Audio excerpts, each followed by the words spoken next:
슬슬라. 오빠, 해몰랐어. 나 해몰랐어. 아우.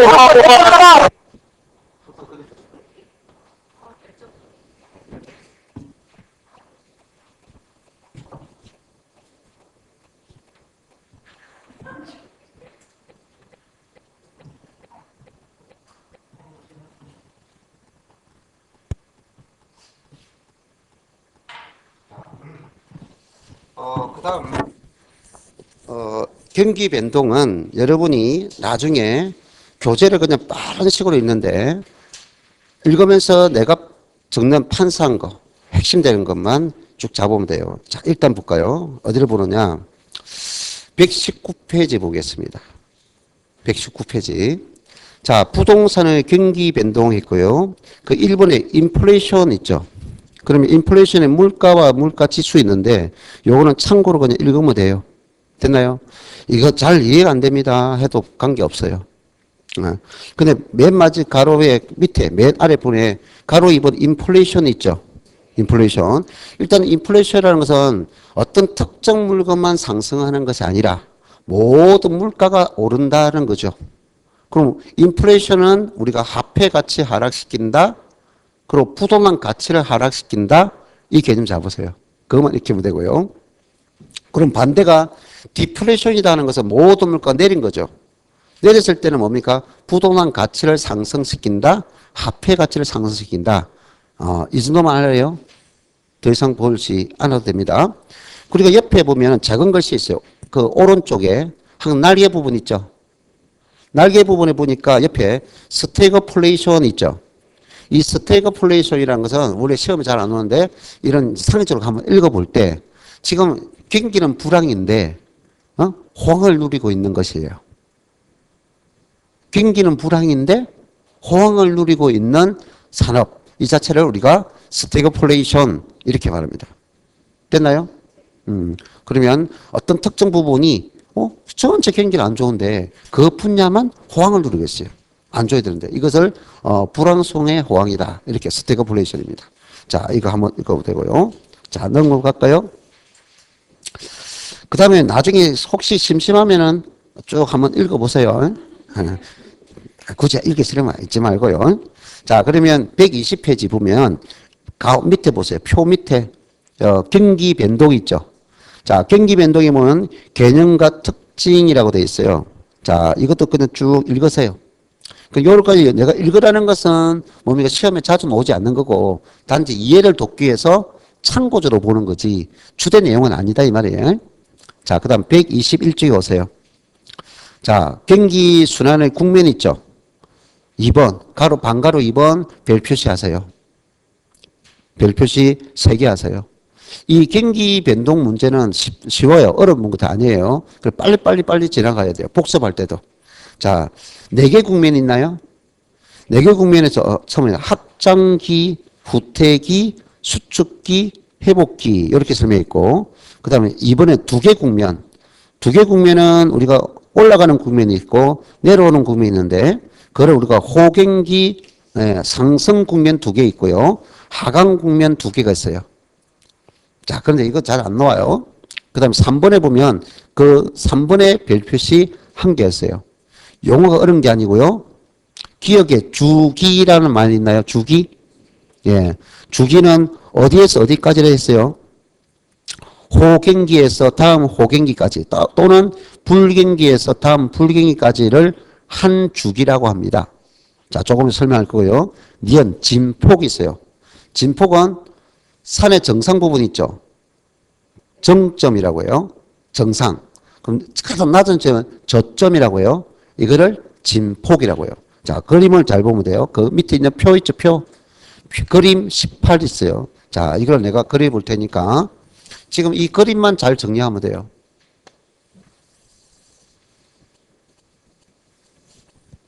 자, 이 정도를 볼 때, 자, 가장 낮은 점이 있는데, 이 낮은 점을 낮을 저자 저점이라 하고요. 저점을 차고 올라가고 있고요. 그 다음에 요 기준점에서 다시 올라가고 있습니다. 최고점을 정점이라고 해요. 자, 그 다음에 다시 내려오는 국면이 있고요. 다시 내려와서 다시 저점을 칩니다. 그럼 다시 올라가면 다시 이렇게 되겠죠. 자, 다시 정점이 있어요. 자, 이 정도를 그려봤습니다. 자, 이제 두 개 용어를 익히면 정점에서 정점까지도 한 시작점이 되고 다시 정점을 다시 도달했죠. 그럼 요것도 주기라고 하고 저점에서 저점 있죠. 요것도 뭐란다? 주기라고 합니다. 그래서 원래 시점에서 다시 원래대로 돌아오는 한 순환 과정을 주기라고 한다고요. 그럼 몇 주기 하죠, 우리가 몇 주기입니다. 올해 무슨 주기가 몇 주기입니다 하잖아요. 몇 번 반복됐다 이 말이잖아요. 자, 그 다음 이 부분입니다. 정점 있죠. 예, 정점 있고 저점 있어요. 이 아래 위적인 문제를 우리는 뭐라 할 거냐? 진폭이라 한다고요. 자, 그러면 굳이 적지 말고 부동산 경기나 일반 경기는 내나 이렇게 전부 다 있는데 이 주기는 부동산의 주기는 일반 주기보다 길다라고 해요. 길다. 그만큼 경기 회복이 느리다는 거죠. 그 다음에 정점이 있는데 진폭이 있어, 진폭. 부동산은 일반 경기보다 진폭이 크다라고 해요. 크다는 말을 표현하면 저점은 더 깊고 정점은 더 높다고 해요. 더 크다는 거죠. 이렇게.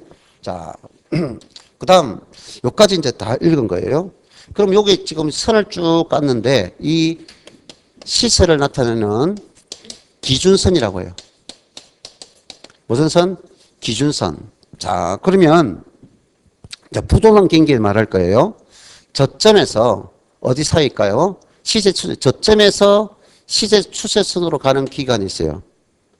문제 줄을 잘 봐야 돼요. 저점에서 시세 추세로 향하고 있어요. 그럼 경기가 저점을 치고 바닥을 치고 올라가죠. 예. 자, 몸을 틀고 탈탈 틀고 올라갑니다. 회복한다는 거예요. 회복. 자, 그러면 시세 추세선에서 정점을 향하고 있어요. 이제 어디를 향하고 있다? 정점을 향하고 있어요. 그럼 이거를 위상자를 써서 상향 국면이라고 해요. 자, 그럼 다시 정점에서 어디로 올까요? 시세 추세로 내려와요. 이거 내려온다는 거예요. 여기서 여기까지 여기에다 그러면 이건 후퇴하고 있다는 거죠. 됐나요? 후퇴. 그러면 시세 추세선에서 다시 저점으로 하고 있네요. 저점. 그러면 이 국면은 뭐냐? 요거는 위상이죠. 그럼 시세 추세는 위는 상, 밑에는 하. 그래서 하향 국면입니다. 그래서 일반적으로 이것을 4개 국면이라고 이렇게 반복되는 과정을 순환 국면이다라고 해요. 무슨 국면? 순환한다는 거예요. 순환. 자, 이것을 됐고요. 그래서 지금 우리 교재에 있는 121쪽에 있는 내용 그 표 그림을 다 했습니다.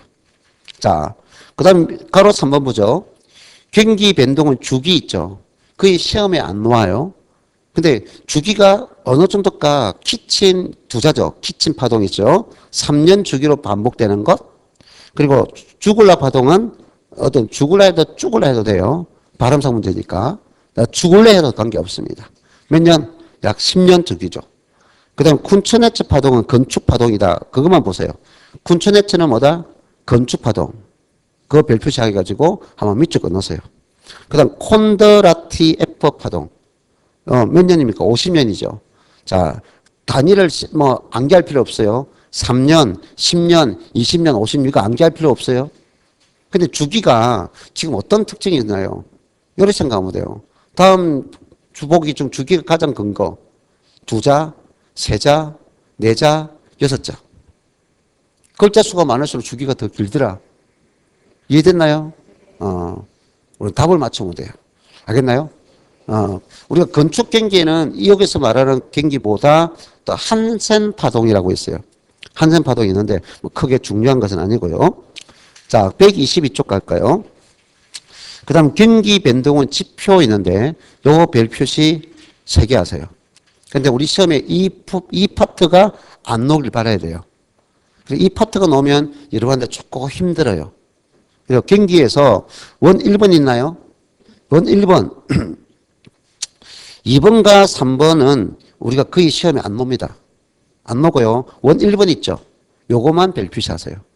그래서 거기서 표가 있는데 먼저 선자 해가 선행지표가 있고 동행지표가 함께 간다는 것이고요. 그 다음 후행은 뒤따라 간다는 뜻이죠.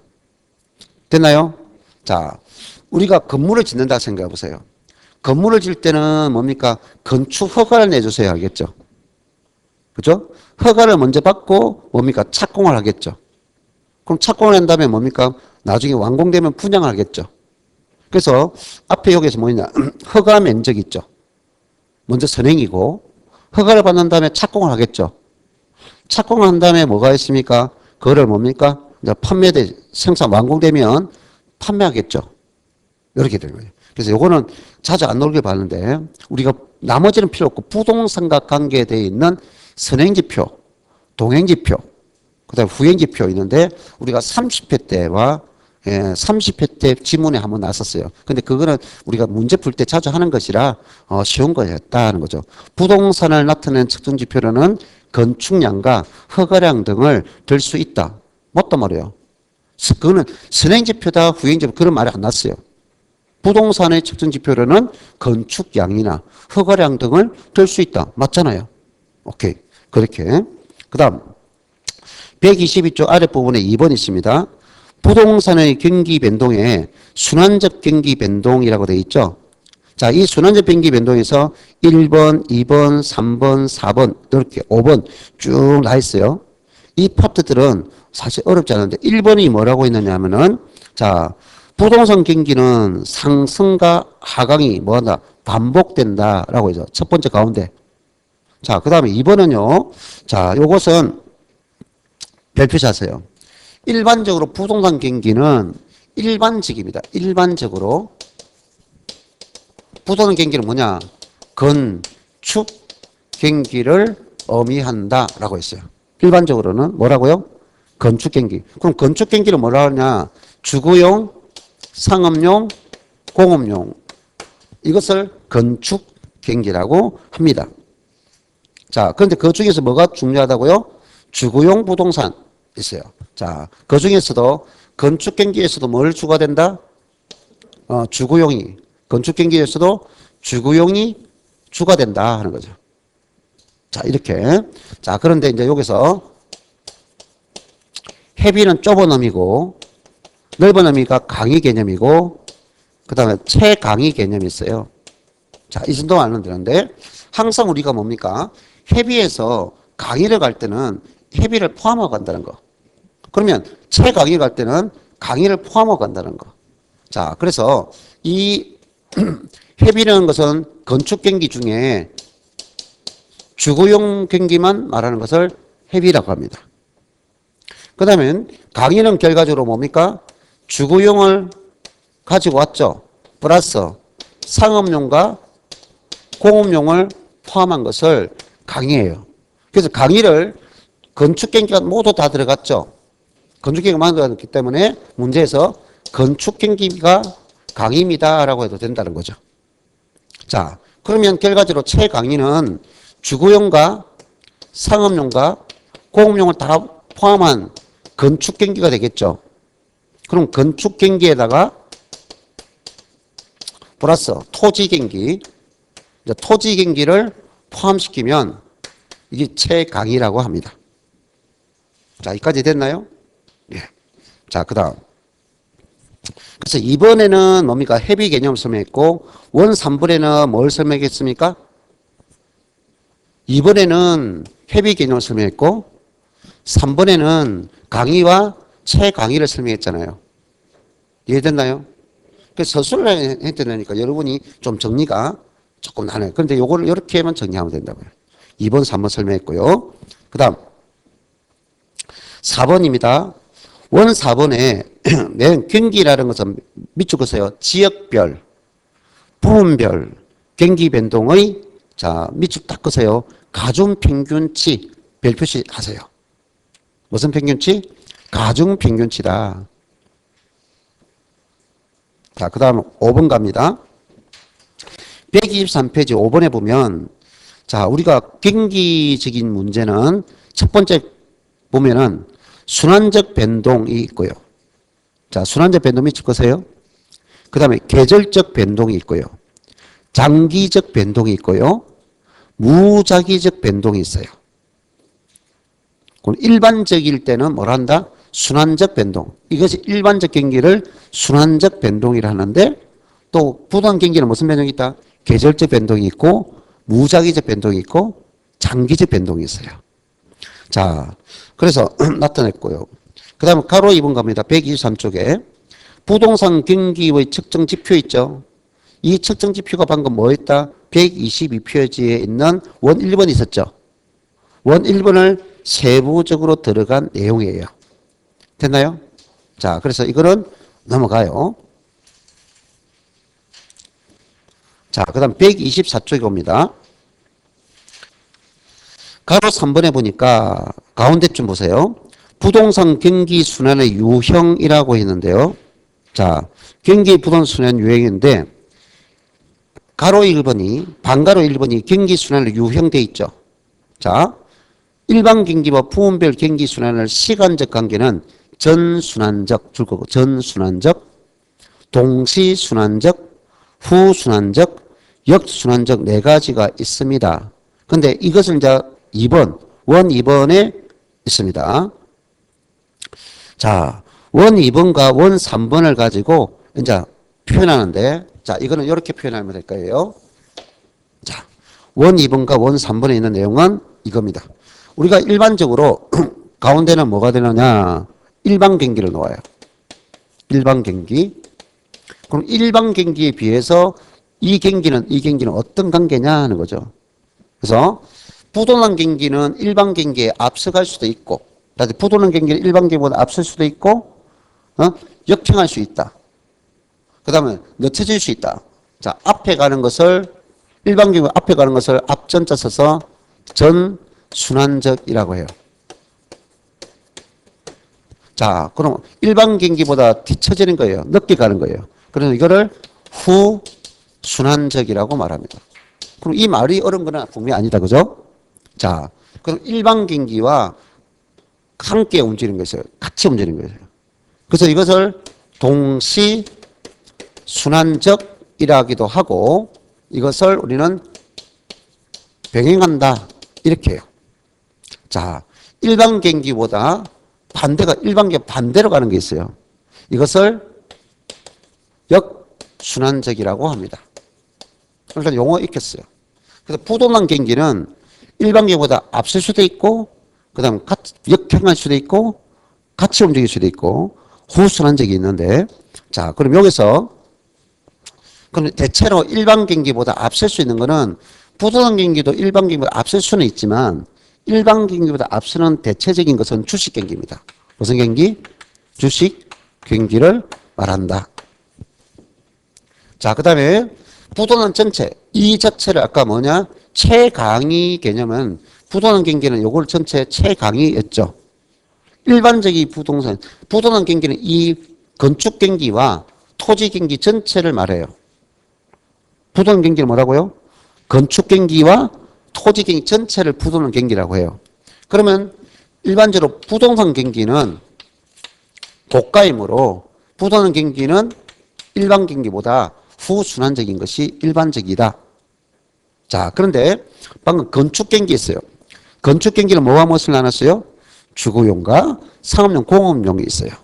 자, 우리가 생각할 때 경기가 좋아지면 소비가 많아집니까? 줄어듭니까? 많아져요. 그럼 소비가 많아진다 거래잖아요. 거래가. 거래가 많이 된다는 거죠. 거래가 많다는 것은 사고 파는 행위가 많아진다는 거죠. 그러면 뭡니까? 산다는 거, 판다는 거, 물건을 산다는 것은 거래가 자주 된다는 거야. 그럼 이거는 상업이 발달한다는 거지. 그럼 소비가 되니까 물건을 만들어줘야 되죠?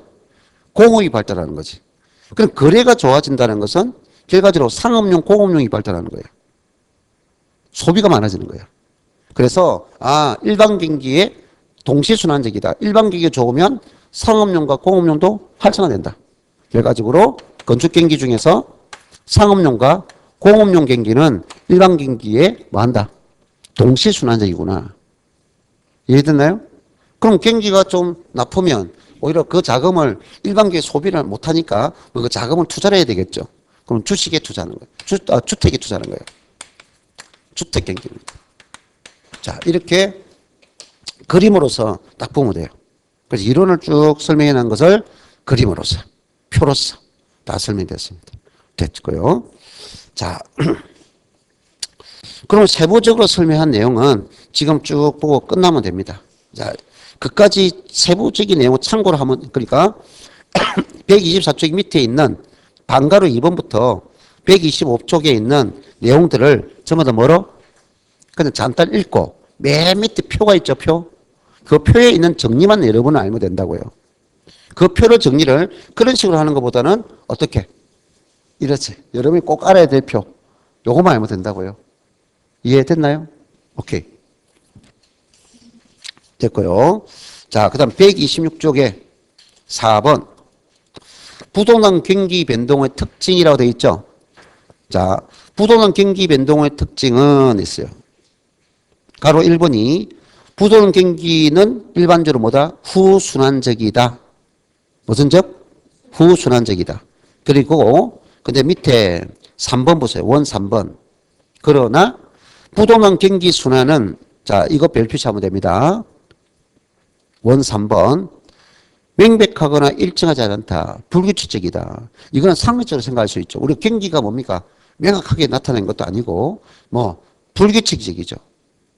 네, 다 상식적으로 알 수 있어요. 변동한다. 따라서 일반 경기보다 뭐 할 수 있고 앞서 진행할 수도 있고 그 다음에 역행할 수도 있고 그 다음에 순환할 수, 동시 순환할 수 있고 후행할 수 있다. 이 전체를 말하고 있어요.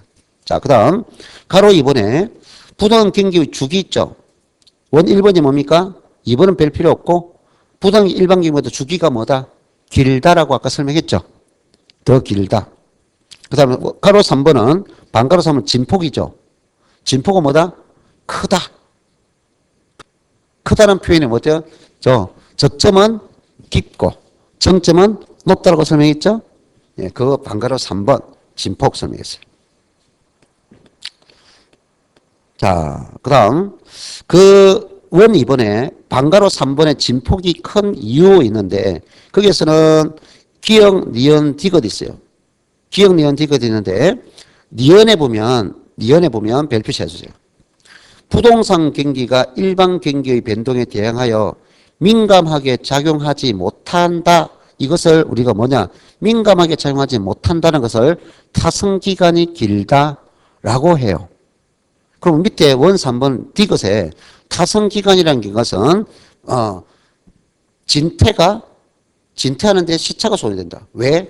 부동산 고가이므로 빨리 팔더라도 빨리 살 수도 없고 빨리 판매가 되지 않고 빨리 구매할 수 없다는 거죠. 부동산은 뭐이기 때문에? 저가가 아니고 비싸다. 고가이기 때문에 팔려고 해도 내놓는데 비싸기 때문에 빨리 안 사더란 거죠. 구매하고 싶어도 돈이 없어 빨리 구매할 수 없더란 거죠. 그게 타성기간이에요. 됐나요? 이유 묻습니다. 그 다음 4번은 넘어가고요. 127쪽에 5번 봅니다. 자, 지금 내가 이 그림을 그렸어요. 이 그림을 보면 올라가는 국면이 두 개 있고요. 내려오는 국면이 두 개 있어요. 자, 올라갈 때는 지금 기울기가 어찌 돼요? 내가 완만하게 그렸죠? 그럼 완만한데 여기서 여기까지가 시차가 길죠? 근데 내려올 때는 뭡니까? 짧죠? 그 말은 회복은 느린데 그러니까 올라가는 회복은 느린데 내려올 때는 급하게 내려온다는 거죠. 그래서 이것을 쭉 가운데를 쭉 하면은 자, 대칭이 있다. 맞아요? 안 맞아요? 모형이 다르다는 것을 우리는 뭐다? 비대칭이라 한다고요.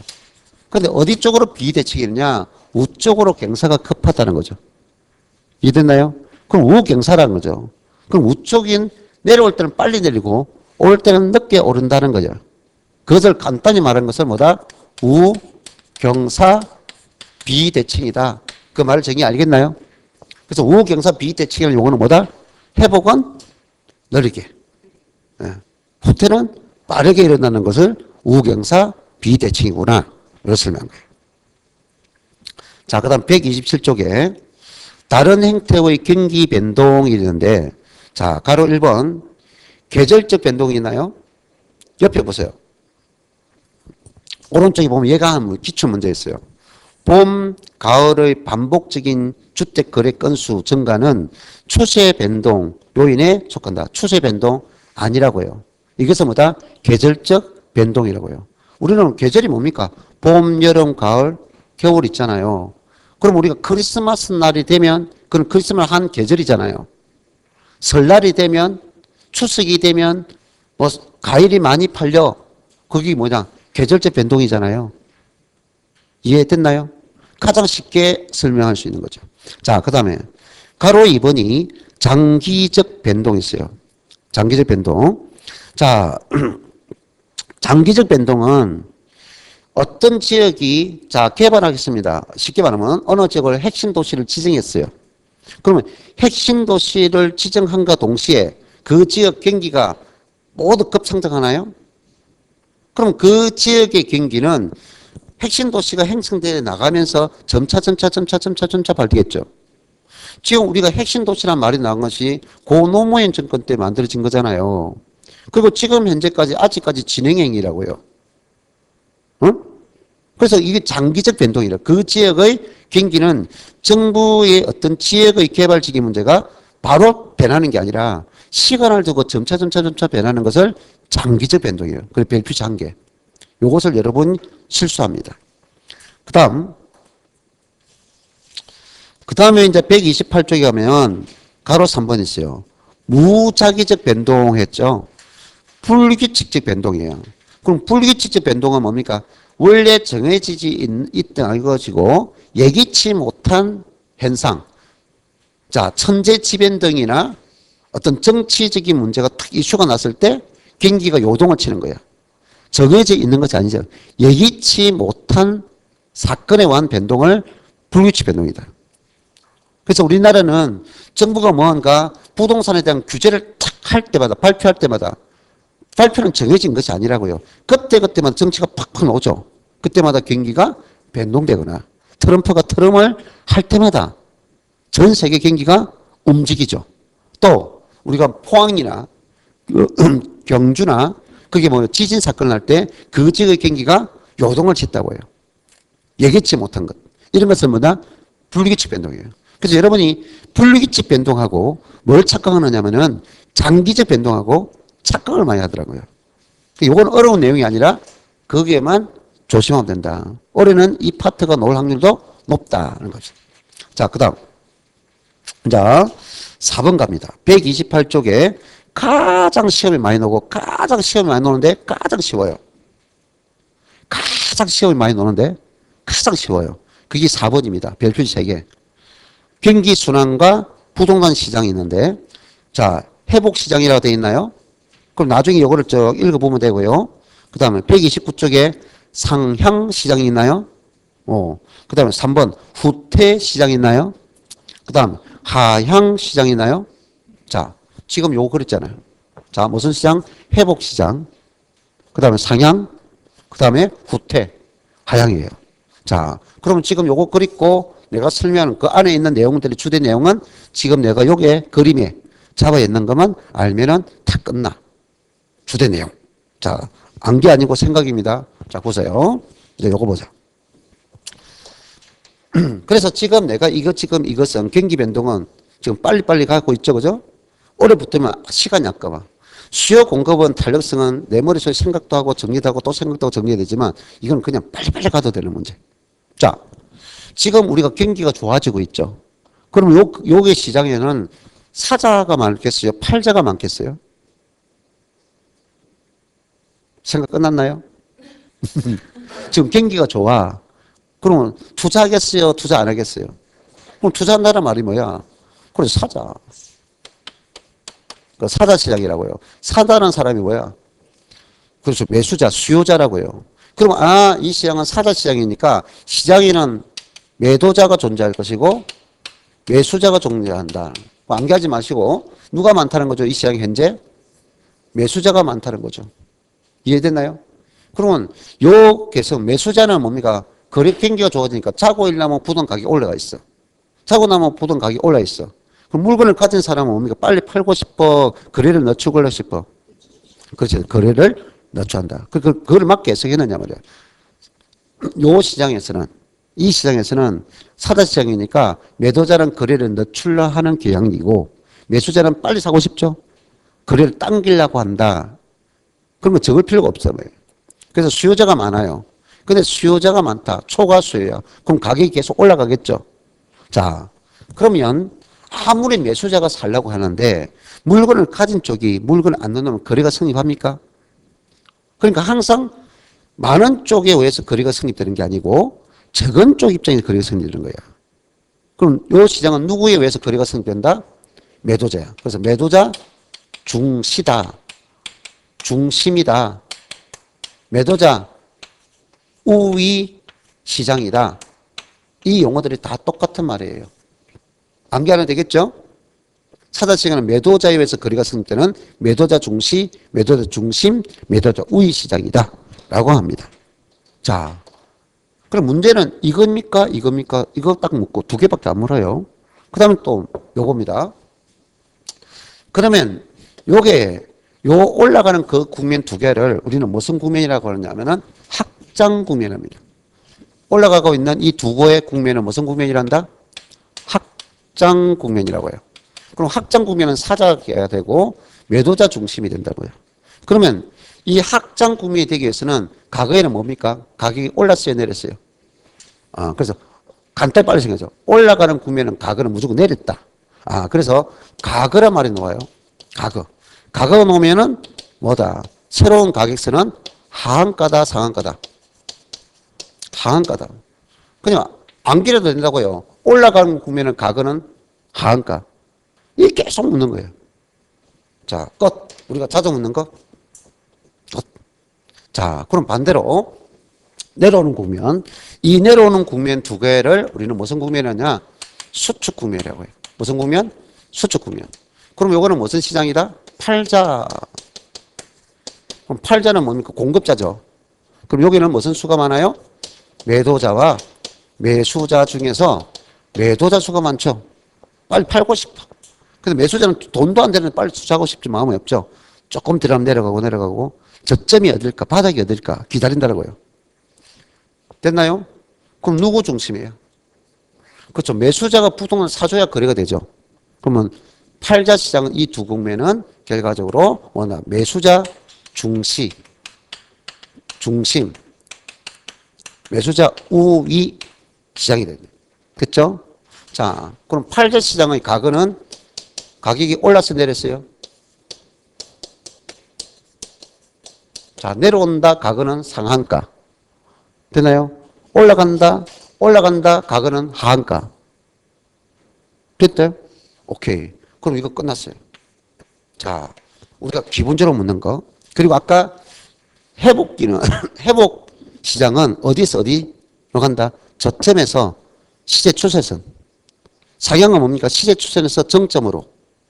정점에서 시세 추세는 후퇴. 시세 추세에서 저점으로 하향. 근데 이 정의는 따로따로 설명해 놨지만 여기서 다 그냥 읽으면 되고. 자, 그 다음. 가장 묻는 거. 허가량이 있습니다. 자, 이 시장은 경기가 좋죠. 사자 했죠. 그럼 건축 허가가 많아져요, 적어져요? 많아져요. 건축 허가량이 둘 다 증가되겠죠. 그러면 경기가 안 좋죠. 그럼 허가량이 감소하겠죠. 자, 그 다음에 공실, 공가입니다. 공가는 비어있는 거. 빈집이 많다는 거예요. 되나요? 그럼 공가가, 요거는 뭡니까? 그렇죠. 감소하겠죠. 거리가 활성화되니까 감소하겠죠. 이런 공가가 증가되겠죠. 됐나요? 네. 근데 풀어줘야 되는데 지금 뭐야? 경기가 안 좋으니까 허가를 받는 사람이 그렇지. 투자를 지금 안 하겠죠. 허가가 되니까 돈이 되니까 계속 허가 받으라고 많이 하겠죠. 이 현상. 우리가 모든 정답은 없어. 근데 일반적 개념에서 전부 다 저렇게 움직인다는 거. 그거를 가지고 시험에 놓는 거야.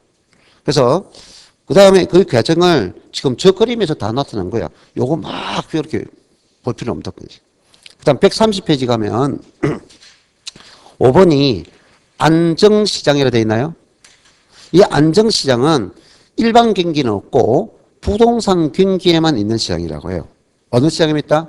부동산 경기에만 있는 시장으로서 불황에 강한 시장이다. 그럼 호황에는 안 맞고 불황에 강한 시장이다. 이렇게 말합니다. 어디에 강한 시장? 원 1번에 두 번째, 불황에 강한 유행은 시장이다. 이것만 알아두고요. 자, 그 다음에 원 4번 보세요. 원 3번, 원 4번 보면 원 3번의 별 표시, 원 4번의 별 표시. 우리가 저게 지금 방금 보세요. 여기서는 뭐라고 했나요?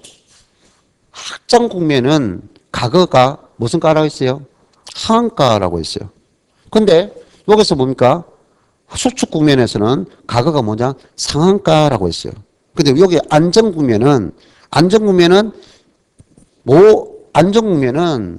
이것이 진폭이 크지 않아요. 내려갔다 올라갔다 내려갔다 올라갔다 내려갔다 빨리 반응한다고요. 이해됐나요? 빨리 반응한다고요. 그래서 요거는 하한가다 상한가다라고 말하지 않는다고요. 원 3번에 무슨 말을 쓰지 않았다? 하한가다 상한가다 안정 국면에서 하한가다 상한가다 말을 쓰면 된다 안 된다? 안 돼. 어떤 말을 썼습니까? 신뢰할 수 있는 기준이 된다. 그냥 사례가 신뢰할 수 있는 기준이 된다지 상한가다 하한가다 말을 쓰면 안 된다는 거. 그거 알면 되고요. 그 다음에 4번에 안정시장은 경기순환에 의해 분류되는 것은 아니나 경기와는 전혀 또 무관하지 않다. 자, 이렇게 하면 돼요. 그래서 이 경기에 대해서는 지금 내가 칠판에 찍은 거 있죠. 꼭 알아야 되네요. 요거 개념이니까. 그 다음에 이 개념과 그 다음에 저 흐름 있죠. 저것만 알면 돼요. 그래서 이것은 나중에 꼭 여러분이 볼 것은 딱 정해주니까 그것만 딱 보면 돼요. 오케이? 오케이. 자, 그 다음 거미집 이론 있는데요. 131쪽. 무슨 이론? 거미집 이론 있어요. 자,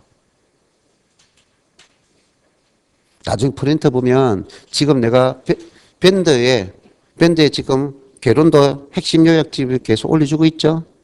거기 보면 아주 깔끔히 정리되어 있어요. 오케이. 그러니까 요거를 굳이 안 적어도 그게 정리된 자료가 쭉 올라가니까, 지금 우리 교재는 저번에 몇 페이지? 한 400페이지 정도 되는데, 우리는 65페이지만 보면 된다 했어요. 쫙 줄여가지고. 알겠나요? 자, 그 다음에 거미집 이론이 있어요. 거미집이 어떤 모양인지 알고 있죠? 설마 또 모를까?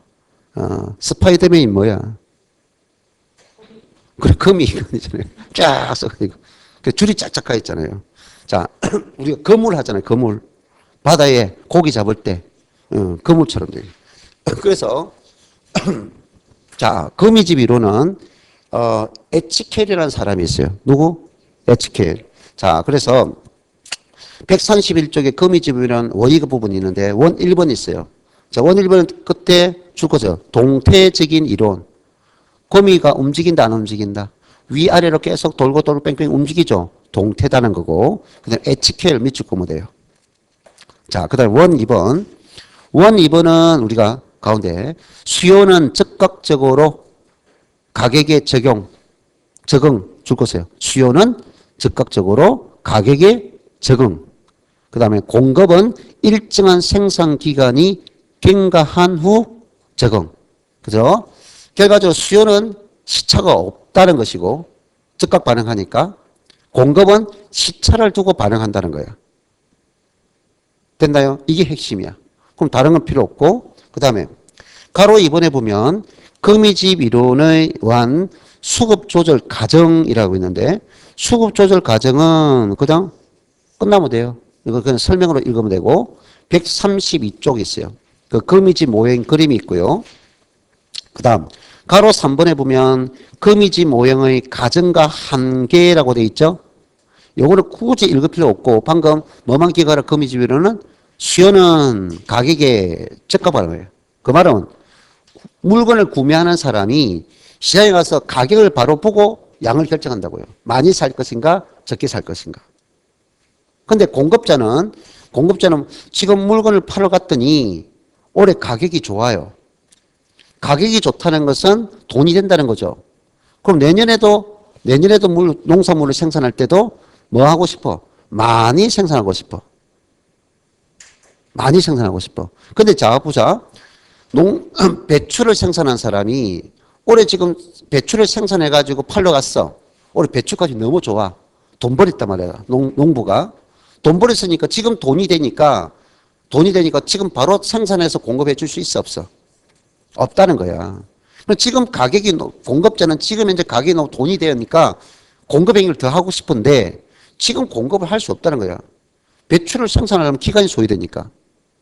그러면 이제 뭐 지금 현재 못하니까 내년에 생각할 거야. 아, 올해 돈 됐네? 내년에 오자? 그럼 생산량 늘리겠지. 그럼 배추를 생산한 내만 생산하는 건 아니잖아. A 농부도 B 농부도 C 농부도 전부 다 돈이 되니까 누구나 다 생산을 많이 했겠지.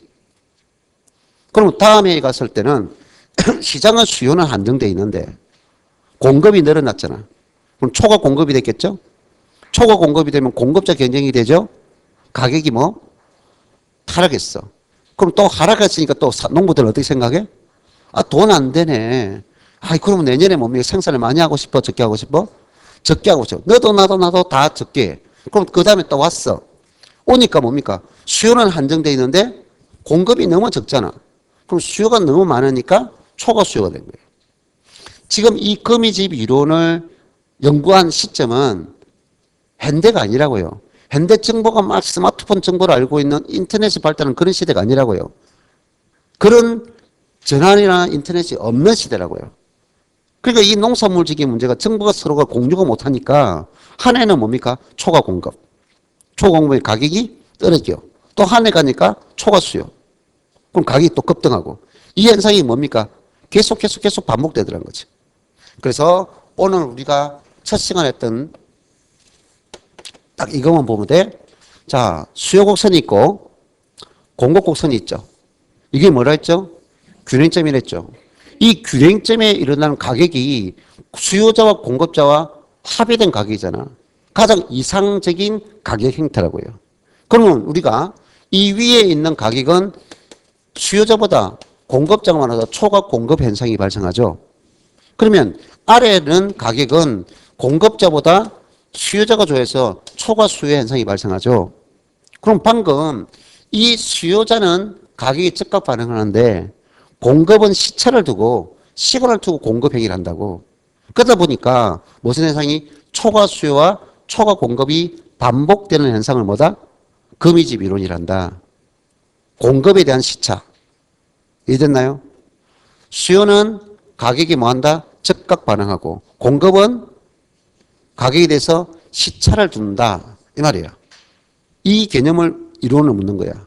그러면 그 다음에 이제 묻는 거는 이렇게 초과 수요와 초과 공급이 반복하면서 어떻게 시장이 조절되느냐는 거지. 요 시장이 안쪽으로 들어가. 그럼 안쪽으로 들어간다는 건 어디에 가까워져? 균형점에 가까워진다고요. 적정 가격에 도출해진다는 거지. 그럼 좋은 거야, 안 좋은 거야? 좋은 거야. 그래서 이것을 안정되다 하는 거죠. 안정적이다. 이것을 우리는 수렴한다라고 해요. 자, 안쪽으로 들어가는 것보다 수렴. 이 용어를 익히면 되고요. 다른 거 안 물어. 너무 쉬워요, 이거. 자, 그런데 계속 뭐냐. 균형점에서 멀어나. 밖으로 나간다, 밖으로. 그럼 밖으로 나가는 것은, 벗어나고자 하는 거야. 계속 집으로 가야 되는데, 집에서 계속 나가려고 해. 불안하다는 거예요. 뭐 한다고요? 불안하다는 거죠. 그래서 이거를 발산이라고 해요. 그럼 이 두 개가 반대죠, 그죠? 하나는 안쪽, 하나는 밖으로. 이기적이에요. 그런데 이제 요거 현상에서 이 나가지도 않고 들어오지도 않고 나가지도 않아. 그 상태에서 계속 그 위치에서 계속 반복되는 거예요. 나가지도 않고 들어오지도 않아. 이것을 우리는 뭐라 하느냐? 순환한다고 해요. 총 세 가지 개념을 알면 되는데 이 개념들은 뭐와 무엇을 비교하느냐는 거죠. 뭐와 무엇을 비교해서 그걸 답을 낼 때 문제에서 너무 쉽다고 했어요. 133쪽에 가로 4번 있어요. 원 2번에 거미줄 표 있죠.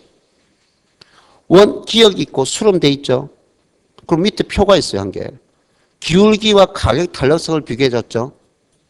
그 다음에 발산도 기울기와 탄력성이 있죠. 그 다음에 순환도 기울기와 탄력성이 있죠. 이것을 보고 이게 순환입니까? 발산입니까? 맞춰보세요 하는 거야.